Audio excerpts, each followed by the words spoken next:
welcome back to Cal's Place. I am back with another video, you guys. I am so stoked. Please don't mind my car. I'm so sorry. I kind of wanted to get a video uploaded as soon as I could, so I decided just to film in my car today. I have work at 3 o'clock and I'm just got out of class, so I'm just kind of waiting in between until I can go to work. So I decided just to film in my car because why the heck not? So I am back with another video, you guys. Just a couple updates before I start this video. If you have not seen my last 2 videos, you guys definitely should. So my last 2 videos have been consisted of my last video. I talked about Hollister and how to get a job. If you're interested in that, you can definitely check out that last video. And the video before that, which is mostly the update that I have for you, is when I talked about Lisette and Derek Desso and Carly and Connor and their breakup. So I'm just here kind of like an update review, like for like a second, just to tell you guys that if you want my honest final opinion after all those crazy videos, I truly believe Derek Desso and Lisette are a liar. They are liars. I'm not cool with them. I don't like them anymore. You know what? I don't respect YouTubers who lie to their fans. I think that's messed up. I think that's completely inappropriate. That's very degrading. And it's just downright messed up because your fans are your everything for every YouTuber. My fans are my fans are everything. When I did Girl Meets World, my fans were my world because it was my fans who gave me the positive energy and the motivation to upload every single day. And these people just took advantage of their fans and of their trustworthy, and they just completely broke it. And I'm so not into that. So shame on them. I'm no longer following them. I'm not going to watch their videos anymore. You know what? And I will not watch their videos until they make a public apology to all of us saying that they lied about their videos, because we all know that they lied about it. We all know. It was fake. It was probably Derek's idea, or maybe it wasn't even Lisette's idea, but I do have a feeling it was Derek's idea, and that Lisette probably went along with it, and her boyfriend, Conrad, to go along with this whole messed up thing just to get views for it. It's like you were getting views before. If you want views, make good content. Don't lie about all these fabrication stories and, oh, we're getting back together. Da, da, da. Oh my God, I caught them in bed. I'm like, are you kidding me? Like, no, that is not okay with me. So I just thought I'd do that little update, just kind of saying how I feel about the whole thing since the whole thing ended. But anyways, that's it about that. So we are back with another video today, you guys. So before anything, please subscribe to my channel if you have definitely liked my last videos, and if you think you're going to relate to this video, please subscribe. Please follow my social media. It's going to be down in the links below, and it'll be also at the end of the video as well. And I apologize for taking so long on uploading. However, I was actually kind of training myself on editing. I've been redoing my channel. I've been deleting a lot of old videos that didn't even make sense. So I've been doing a lot of cleaning up on my channel. I did a new outro. I'm now in the process of doing a new intro for my channel. I'm coming up with new YouTube ideas. It's just been a big whole process about this whole thing. So I apologize for not uploading in 4 weeks. I do make the promise to upload at least once a week until everything is done. Once my intro is finished, I'm hoping to start uploading twice a week at least. That would be the least that I would upload, is twice a week. The most, hopefully 3 to 4 times, I will upload every week. But anyways, you guys, so let's get down to this video. So this video is about dating people who just aren't that into you, aka who just don't appreciate you. Do you relate to this video? I hope not, but if you do, look out for these advice and tips that I have for you. So about a couple months ago, I dated this guy, and we were together 4 to 5 months. Let's call him Jeremy. So Jeremy and I met online. If you're gonna meet online, always be safe, FYI. And we were completely safe about it. No worries about all that. And we actually met when I was still living in Sacramento and he was living in LA. Now remember, I don't live in LA. I live in the county next to LA. So he's about an hour and a half. But he worked in one of the towns that I lived in. So the county I lived in, he worked in one of the towns every single day. His job was Monday through Friday. So I got to see him because of that. So it was a bit of a long distance, but not too much, because an hour and a half is technically not that bad, especially since he worked in my county. So everything was fine kind of on that. So let's start let me start by telling you what are some signs that a guy or a girl are pretty much giving when they're dating you, that they're just not that into you, that they don't appreciate you, that they're not gonna love you or anything like that, that they don't feel the same way about you feel about them. So, rule number 1, or red flag number 1, if I should say it. My personal opinion on how I don't think a guy or girl is not that into you. Number uno is when they do not, oh my God, this one drove me crazy. If Jeremy did not, let me just say it this way, Jeremy did not tell his family anything about me within the 4 to 5 months. That is a big, big red flag, you guys. That is a huge red flag. And I get that his excuse was, we aren't serious. Why should I tell my family? I mean, blah, blah, blah. Like, we're not getting married or anything. It's like, yeah, it's like, okay, we're not getting married. We're not, like, completely serious yet, but we are dating. And he even agreed that we were dating. So why can't you tell your family at least that you're hanging out with the girl that you like, that you enjoy your time with, that you know, that you're holding hands with, that you're kissing with, you know? And he did not tell his family anything, you guys. To this day, it is January. We broke up in early October, and our mess lasted until early November. To this day, his family does not know I existed. They do not know. The only people who know that I ever existed in his life were his friends. Thank God for that. I can't imagine if he didn't even tell his friends about me, but he did tell his friends. And that's when we were that's when we were going really great, because Jeremy and I started dating, let me see, we started dating in July. That's right. So we started dating in July. And everything started out great. We were all like into each other. It was like that honeymoon stage. We were talking every single day, 24/7. We were video chatting every single night before we went to bed. Sometimes we would video chat all night until we fell asleep, you guys. Like, that's how much we were so into each other. And he's a great guy, don't get me wrong. He has a good heart. He's a good person. But we're just so different, and eventually our differences, you know, came out in the open, and we realized that we just weren't meant to be together because we fought all the time. But anyways, you guys, back to the whole red flag thing. So the number 1 red flag is if a guy or girl does not tell their family about you, and you've been going out for, you know, at least 4 to 5 months, at least. You know, you should at least mention a little something. You know, not in the first month, maybe not even the second month, but by the 3rd or 4th month, you kind of should be telling your family, like, hey, like, I'm kind of liking this girl, blah, blah, blah. Yeah, no. So if they don't do that, that's kind of a big red flag. You might want to talk to your partner about it if that is an issue with your relationship. Number 2, your phone, your cell phone.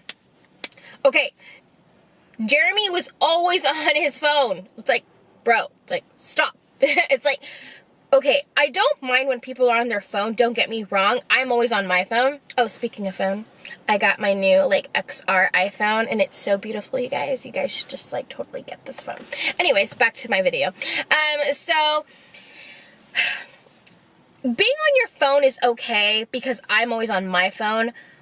But if they're constantly on their phone while you're on your dates, like your cute little dates, and they're on their phone, like, messaging their friends, like, all the time, that's kind of sketchy to me, and that's a little rude. That's pretty downright rude that they're texting when they should be focusing their attention on you.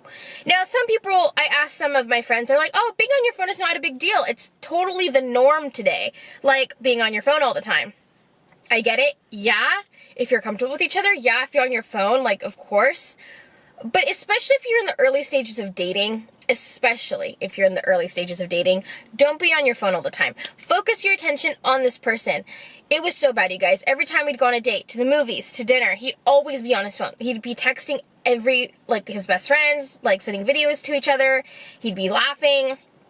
He wouldn't even pay attention to me. Like, we would be waiting to get a table in a restaurant, and he'd be on his phone, and I'm just kind of like, pay attention to me. Like, pay attention. And he would not pay attention. So, and it got so bad that a couple times during dinner, he would take phone calls during our dinner.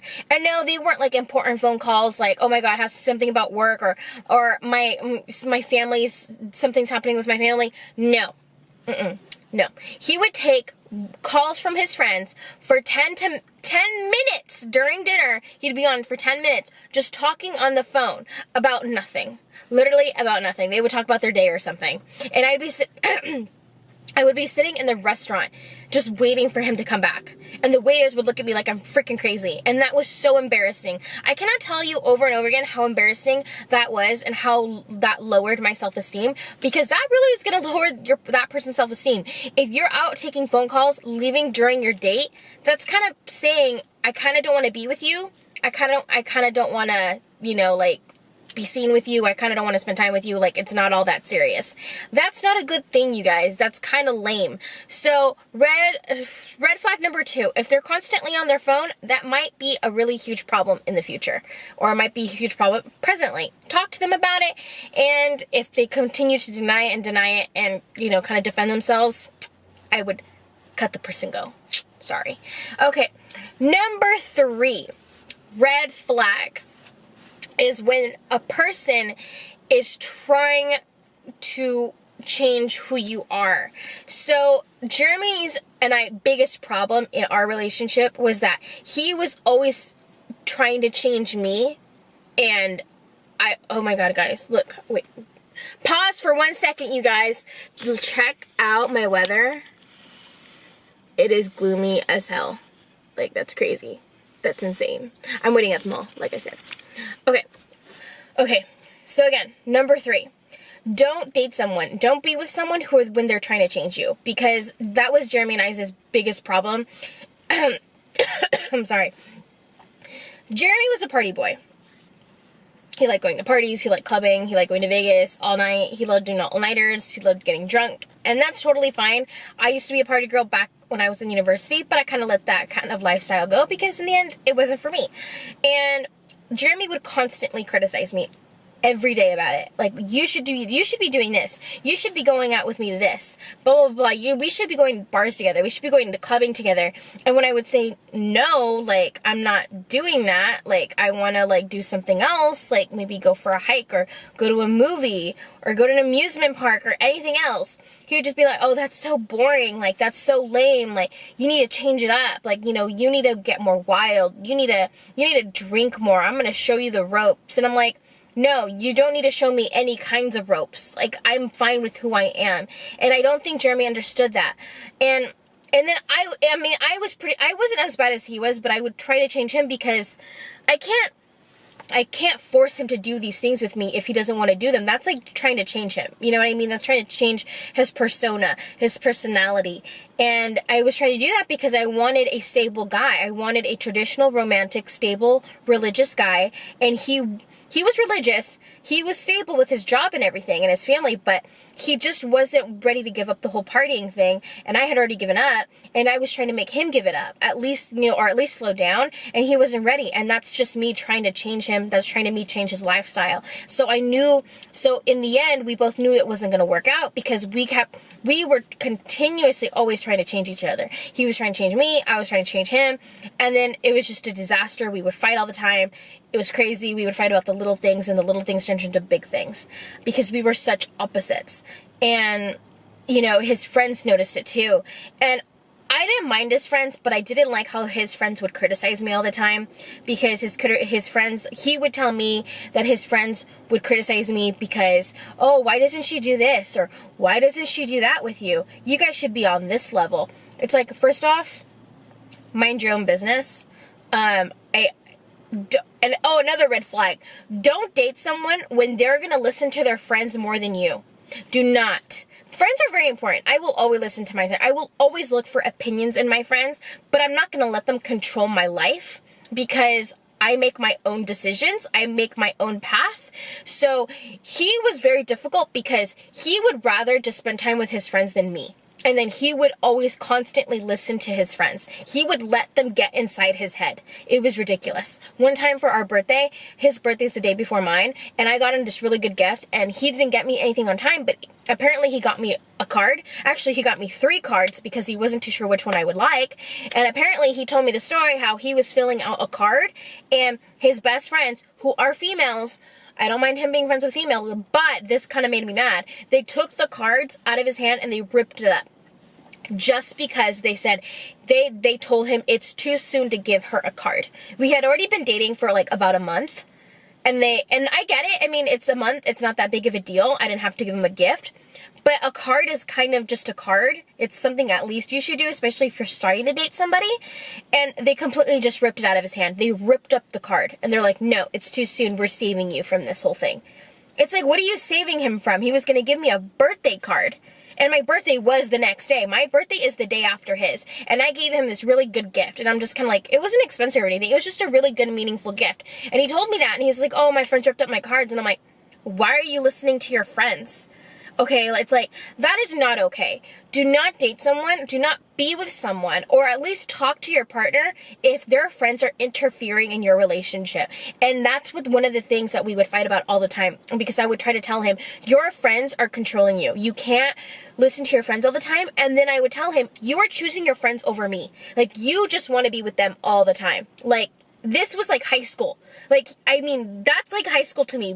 Wanting to be with your friends all the time, which is completely normal. No, we are 24. It's like, you need to start getting serious about having a serious life with a stable career, a stable relationship. He was like ready for that, but at the same time, he was listening to this negativity his friends were feeding him. And to me, that was like not okay. So another red flag is about the friends. Always be careful what kind of friends that your partner has, because that could be an effective thing in your relationship.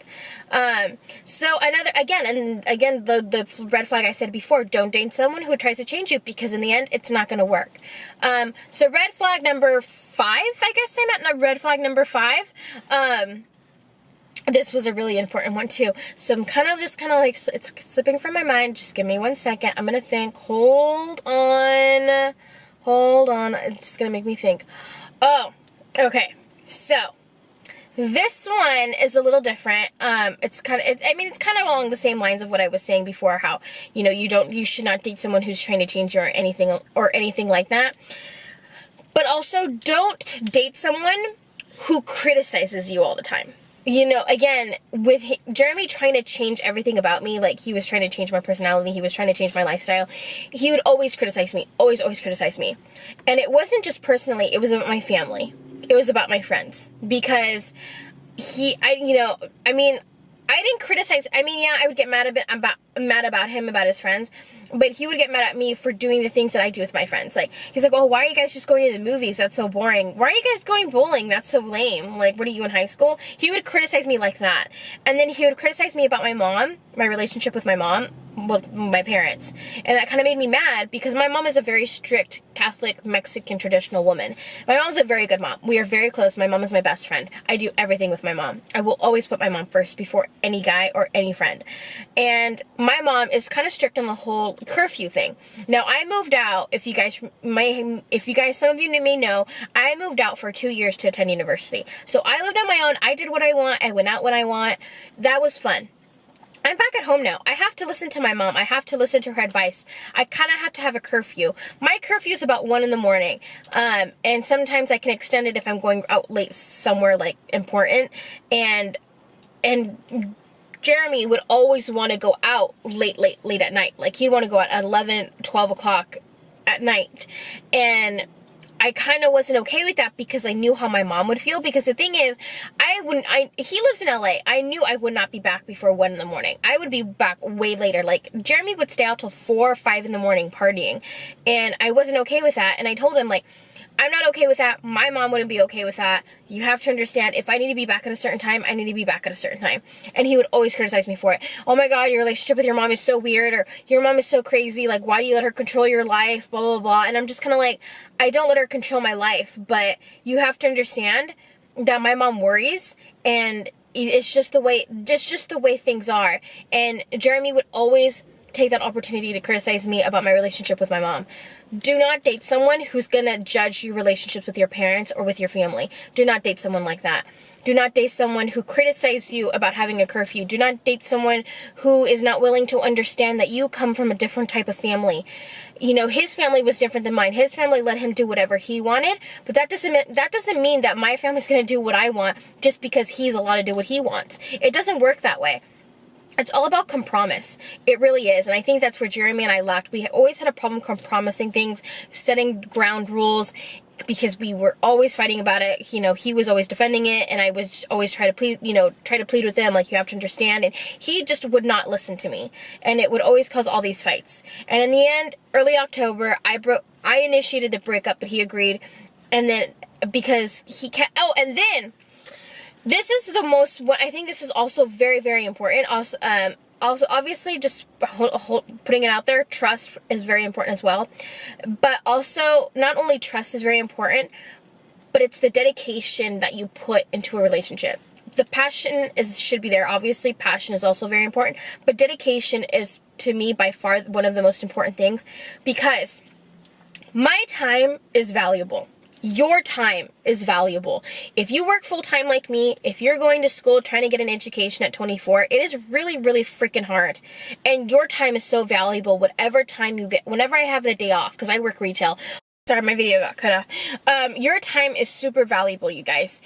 Especially for someone like me who works in retail and I can only get so many days off. When I'm in a relationship, I put in a lot of dedication and time into that relationship. I will do my best to spend as much time with you that I can. Every free time I have, I'm going to want to spend it with you. Now, if you're not going to do the same thing for me, I'm going to start to feel that you're not into this relationship as much as I am. And that was the most reason why that Jeremy and I broke up. Because I would get these days off, and I would tell him I have this day off, I have this evening off, I have the morning off. I would even tell him I have this morning off, I have this evening off. Like, even though I only had half the day off, I would still want to spend that time with him. And he would always tell me the same thing: I'm busy, I'm going out with my friends. And I would tell him weeks in advance, you guys, weeks in advance. And he'd be like, oh, I'm sorry, I can't, I'm doing something else now. Oh, I'm sorry, I have to pick my friend from the airport. And I'm like, but I told you 3 weeks ago. You'd be like, oh yeah, sorry, we'll do it next time.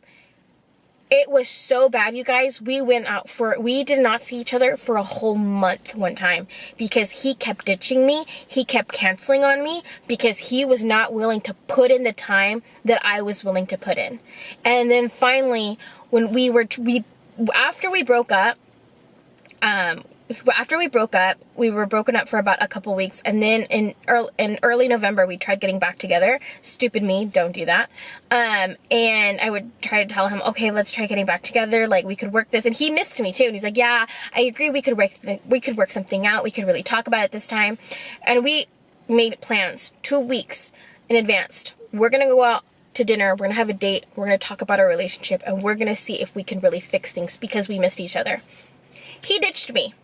He ditched me that day. He ditched me the one day that we were supposed to talk about us getting back together. And it was over nothing. He ditched me just because he didn't want to go anymore, because he got lazy. After that, I told Jeremy not to talk to me anymore for a while because I was really hurt. I cried at work for 2 days straight because I was so upset that he ditched me. And he ditched me when we were even dating. So if he was ditching me now, it was never going to change. So we ended up breaking up, and we have not gotten back together or anything like that. We had a very good friendship nonetheless. Friendship-wise, we were always there for each other, and we are actually trying to work things out as friends. We are actually giving each other space right now, but it'll take some time before we can ever start to communicate again, just because our breakup is pretty bad. And, you know, things were said, and we had a big fight about it, and it was awful, and he didn't even apologize for ditching, and people are saying, well, why do you want to be friends with someone like that? It's like, well, I'm a pretty forgiving person, and even though we had a crappy relationship, we had a very, very good friendship. He was there for me when I needed him emotionally. Maybe not physically, but he was there for me emotionally, and he'd always call me, make sure I was okay. So I do miss that part of our relationship, our friendship. So that's why we're going to try and work things out. I don't think it'll be the same as it was, but at least we'll have some kind of closure. But anyways, you guys, these are kind of the advice and tips that I have for you, kind of the 5 things that you need to look out for when you're dating someone. I'm going to go over them one more time. 1, don't date someone who's constantly on their phone when they're with you, especially in the early stages of dating. That kind of shows kind of the lack of loyalty, kind of lack of dedication that they have for you. 2, do not date someone who they let their friends control their decisions or their life. You don't want to marry someone like that. You don't want to date someone like that. Hell, I don't think I'd even want a friend like that. If I had a friend and their other friends controlled everything they did, that still wouldn't be okay with me. 3, again, do not date someone who is going to try and change you. Do not do that. That is so bad. You need to be yourself. If this relationship's going to work, you need to be yourself 100,000%. And they need to love you for you. That is the most important thing as well. 4, do not date someone who's not going to put in the time dedication as much as you are. Your time is valuable, you guys. Do not date someone who's going to be okay with seeing you once a month. You know, unless it's a long distance, that's something completely different. But when it comes to living only an hour apart and you know their schedule and you try to make weeks and plans in advance and they still ditch you, you gotta talk to yourself and really think, is this relationship worth saving? But yeah, that's pretty much all the tips that I have for you. Oh, and again, number 5, I forgot. Do not date someone if they're not telling their family about you within the first, at least after a couple months. 3 to 4 months, this is when they should start talking about their family, about hanging out with someone, dating someone. And if you've noticed that they haven't said to their family about anything about you, you need to ask them, are we serious? What are we? You need to start asking those questions, because those questions are so very important, because you don't want to be with someone and for a whole year, their family's not going to know about you. That's kind of crazy. That kind of wastes your time and it wastes their time as well. But anyways, you guys, that's kind of the tips and advice that I have for you. Do you relate to me? Do you relate to this type of relationship? If you do, comment down below. Save each other. You guys should save each other. What are some other things that you think guys or girls do that, you know, makes them think that, hey, they're not into you? What are some things that you've seen that shows that this person's not into you? Or if you've seen a friend who goes through something similar, comment down below of what you think and how this, you know, this might help you guys out, and, you know, take my advice, and hopefully the 5 tips that I have given you hopefully have helped you as well. So anyways, that's it for me, you guys. Sorry if I had to get a little serious in this video, but that's how I truly feel. I hope none of you actually relate to this, because that would be kind of weird. So, I mean, because I don't think anyone should be related to this kind of relationship, because it really puts a damper on your mood. And, you know, it's frustrating to be in a relationship like this. It really, truly is. I have learned my lesson. I'm now at the point of just trying to love myself and just knowing what's right and wrong and what I deserve. And I know what I deserve now. So now I know the next time if I'm dating someone, if they start to show signs of what Jeremy did, then I know, cut them loose. They're not obviously they're not that into me. I can't be wasting my time. I need someone who's going to put the effort into the relationship and who's going to love me for me and who's going to want to shout to the rooftops how they feel about me. You need to be with someone like that, and I need to be with someone like that. Anyways, you guys, that's it for me. Do not forget to subscribe and like my social media at the end of the video. Also, links down below. Again, if you guys have any more input on this video, please comment down below. Help save each other. What do you think could be resolved? Can you save this relationship if you're in it? Or do you think it's time to cut the ropes? Let me guys know what you think. More videos coming out very, very soon. I will definitely keep you updated. I hope you enjoy the new intro that I have for you. It should be released within the next few videos. Anyways, you guys, that's it. Hope you guys have a good one. I'm going to take a nap because I'm so tired. Hope you guys have a good one. Have a good weekend, you guys. Bye! Sometimes it feels like you're too